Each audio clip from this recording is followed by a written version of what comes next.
Delta seven நண்பர்கள் அனைவருக்கும் வணக்கம். இந்த பதிவில் பார்க்க போகிறது ஒரு web series Vadhandhi season 2 mystery of மணி வெப் சீரிஸ் எப்படி இருக்குன்னு பார்ப்போம். சீசன் 1ல் எஸ்ஜே சூர்யா லீட் ரோல் பண்ணியிருப்பாரு. சீசன் 2ல் சசிகுமார் அவர்கள் லீட் ரோல் பண்ணியிருக்காரு. சீசன் 1க்கும் இப்போ வந்திருக்கிற சீசன் 2க்கும் எந்த சம்மந்தமும் கிடையாது. அது வேற கதை, இது வேற கதை. அதில் எஸ்ஜே சூர்யாவுக்கு உதவியாக இருந்த விவேக் பிரசன்னா இதில் சசிகுமாருக்கு உதவியாளராக இருக்கார், அவ்வளவுதான். அமேசான் பிரைம் ஓடிடி தளத்தில் அவைலபிளாக இருக்குது, இப்போ வெளியாகி இருக்குது. வதந்தி சீசன் 1 சக்கப்போடு போட்டு வெற்றி பெற்றதால் ஏகப்பட்ட எதிர்பார்ப்புகளுக்கு மத்தியில் வெளியாகி இருக்குது. அதே இயக்குனர் ஆண்ட்ரூ லூயிஸ் இயக்கத்தில் சசிகுமார், அனேகா, விவேக் பிரசன்னா, அபர்ணா தாஸ், யஸ்வந்த் மற்றும் பலர் நடிச்சிருக்காங்க. இந்த சீசன் கதை என்னன்னு பார்த்தோம்னா, மதுரையில் இருந்து சென்னைக்கு 8 வழிச்சாலை போட போகிறாங்க. அதுக்காக மத்திய அரசு ஒரு திட்டத்தை கொண்டு வருது. மாநில அரசு இந்த 8 வழிச்சாலை வேணாம் அப்படின்னு ஆரம்பத்தில் எதிர்க்கிறாங்க. இவங்க எதிர்ப்பை எல்லாம் மீறி அந்த ப்ராஜெக்டை மத்திய அரசு கொண்டு வருது. அந்த ப்ராஜெக்டை ஸ்டார்ட் பண்ணி பூமி பூஜையும் நடக்குது. மத்திய அமைச்சர்கள் கலந்து கொள்கிறாங்க.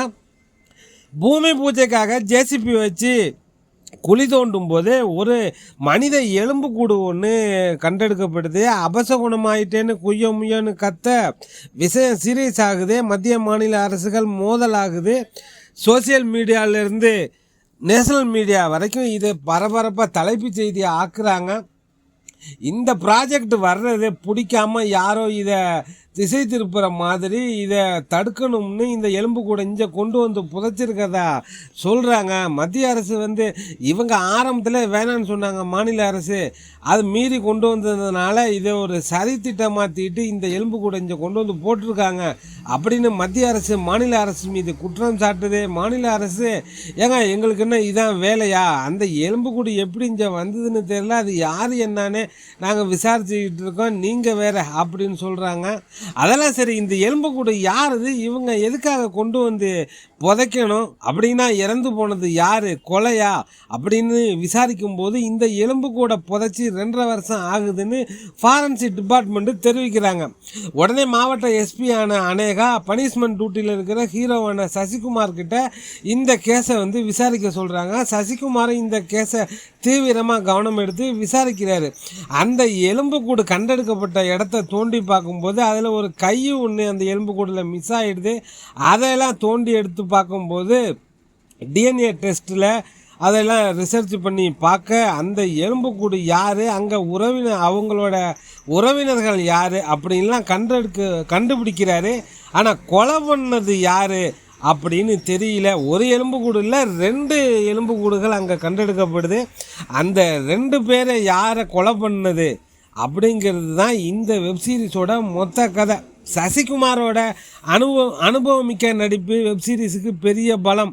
சீசன் 1ல் பண்ணின அதே டெக்னிக்கல் டீமு இந்த சீசன் 2 எடுத்திருக்காங்க. அதே இயக்குனர் ஆண்ட்ரூ லூயிஸ் அவரே கதை எழுதியிருக்காரு.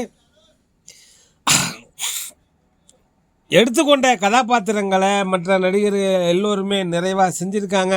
சசிகுமார் சரியான தேர்வு. அவர் கேரக்டரை அமைதியாக நேர்மையான ஒரு போலீஸ் ஏசையாக ரொம்ப நல்லாவே பண்ணியிருக்காரு. நிரபராதிகள் தண்டிக்கப்படக்கூடாதுன்னு கருணையோட அக்கறையோட அவர் வேலையை பார்க்குறாரு. எஸ்பியாக நடித்த அனேகா அவங்க கேரக்டரை அவங்க நிறைவாக செஞ்சுருக்காங்க.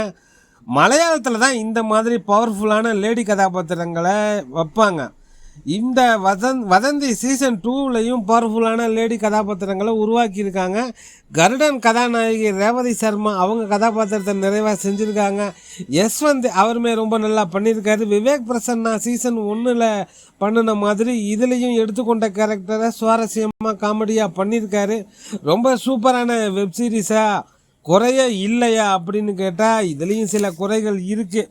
தமிழ்நாட்டில் இந்தியாவே ஆவலோடு எதிர்பார்க்குற ஒரு கேஸை காஃபி டிஃபன் எல்லாம் சாப்பிட்டுட்டு சாவகாசமாக சாயங்காலம் விசாரிக்கலான்னு சொன்ன மாதிரி பொறுமையாக விசாரிக்கிறாங்க. அதுவே நமக்கு அயற்சி தட்டுது.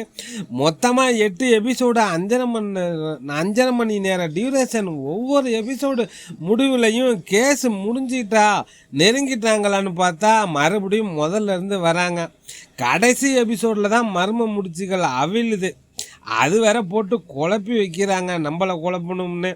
இது வேற பிடுங்கினது எல்லாமே தேவையில்லாத ஆணியா அப்படிங்கிற மாதிரி இழுன்னு இழுத்துட்டாங்க. 2 எபிசோட குறைச்சிருந்தாலுமே இன்னும் சுவாரஸ்யமாக இருந்திருக்கும். Forensic department, test result, DNA டெஸ்ட்டுன்னு நம்மளை போட்டு டென்ஷன் பண்ணுறாங்களே ஒழிய குற்றவாளிகளை நெருங்கின மாதிரியோ பிடிச்ச மாதிரியோ தெரியல. நம்மளை குழப்பணும்னு ஒரு நார்த் இந்தியனை குற்றவாளி மாதிரி காட்டுறாங்க. அப்புறம் அவர் இல்லைன்னு சொல்கிறாங்க.